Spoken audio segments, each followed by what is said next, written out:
I think being able to honor the habit twice a day, even if it's just for a few minutes, if you're on the go and traveling and whatever, I think that's much better than saying, oh, I'll get back to this whole routine when all of this chaos is over that's going on in my life. Yes.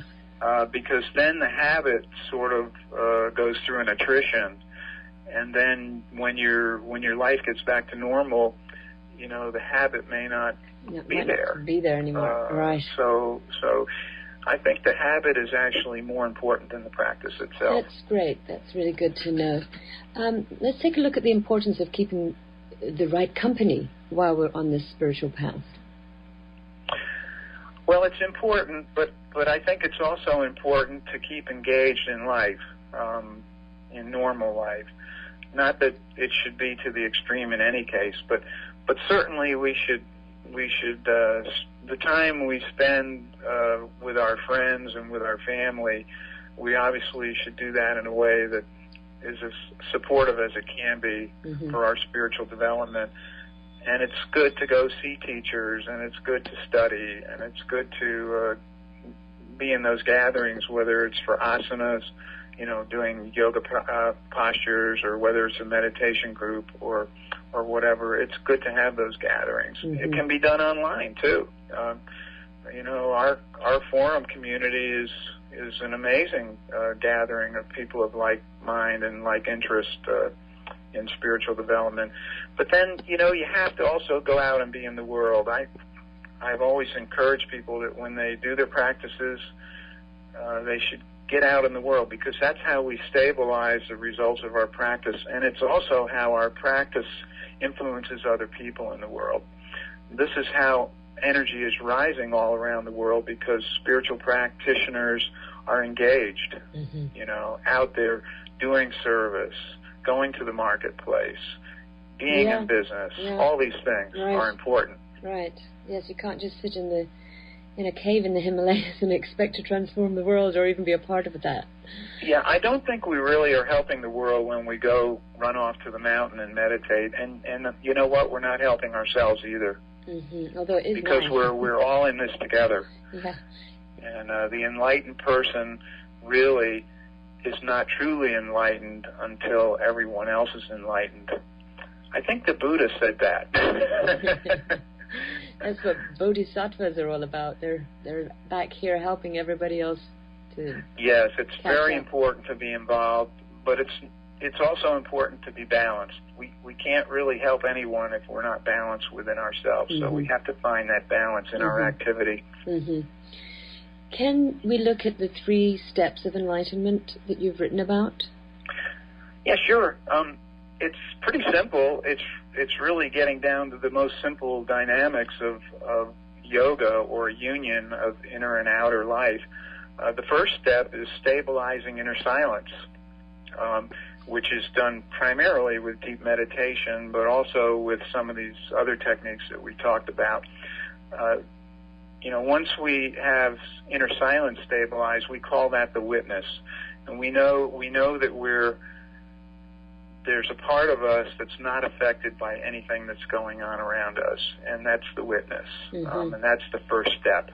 The second step is really the cultivation of ecstatic conductivity, and that has a couple of aspects to it that are really important in the overall journey. One of them is the introversion of sensory perception, which means we're seeing the world more from inside ourselves, and also from inside everywhere around us. We see the more ecstatic level of life, the more energetic level of life, and we begin to see a commonality between ourselves and everything around us. And that ecstatic second step also is the vehicle by which silence moves out from us into our environment, to where we begin to see ourselves, our environment on the energetic level, being a part of our own nature. Yes, that's where being one with everything that there is comes in.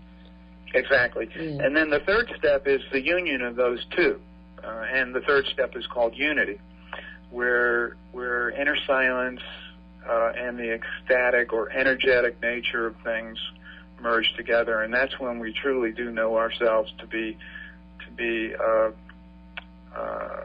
one with everything, and we see everything as a part of ourself. Yes. The development of, we've talked about developing inner silence with meditation. We've talked about the ecstatic conductivities with the asanas, mudras, bandhas, and pranayama, and so forth. The unity aspect of it brings in something else, which we call self-inquiry, which is more on the level of the mind and inquiring about who we are and what our nature is. And this leads us in a systematic way to the joining of our inner witness with the outer energetic expressions of life, and we see that all of it is us. Mm-hmm. Beautiful. So that's the 3 steps. That's the 3 steps. Thank you. Tell us, what part does giving have to do with all of this whole process? Giving? Yeah. Service. Yeah. Well, when inner silence begins to move, and the ecstatic energy in us is the vehicle for that to move, the expression is love. The expression is divine love, and it's an outpouring, and it's a natural evolution that when stillness begins to move out through us, that we give, that we share, that we help, that we serve. And we don't do it with any expectation, because the process of the outpouring of divine love and the ecstatic bliss that's associated with that is enough. We don't have to have somebody say, "Oh, I'm so glad you did this. You're such a wonderful person," and that sort of thing. It's really, the reward is in the process itself, and it's a natural process.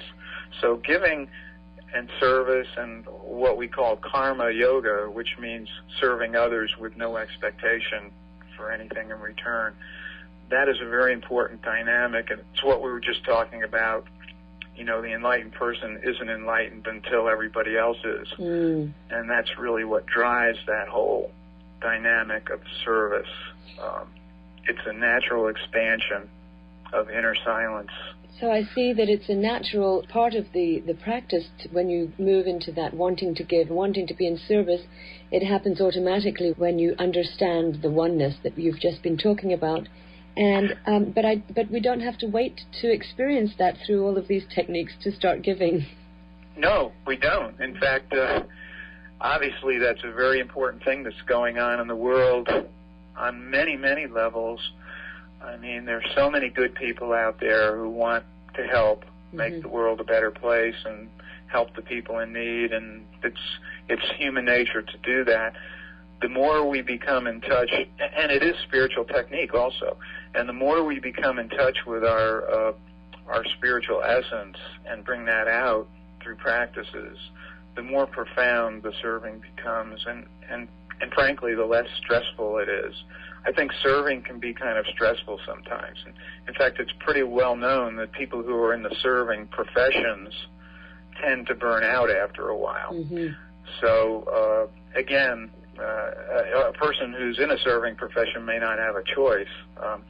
But if we have a choice and we're going out and serving as a part of our spiritual development, there will be a time when it's natural and it's flowing, and then there may be a time when we're overdoing a bit, and that's where self-pacing comes in with that also. Right, absolutely. So where do we go from here? We've got all of these different practices. Maybe we should look at how long that a really good balanced practice would take and what that consists of, just to kind of tie everything up. Well, we'd like to keep it very simple and not overwhelming in the routine. So where we are now is with a short 5 minutes or so of spinal breathing pranayama. Well, let's start at the beginning, because now we just added yoga postures. So we'll start with some yoga postures, and then we'll do our spinal breathing pranayama. Now, the two of those might add up to 10 or 15 minutes. Okay. And then a meditation session of 20 minutes. So now we're up to about, 30 or 35 minutes, and then a short rest. And that's it. And if we do that twice a day before the morning and evening meal, that's a very good routine, a very powerful routine.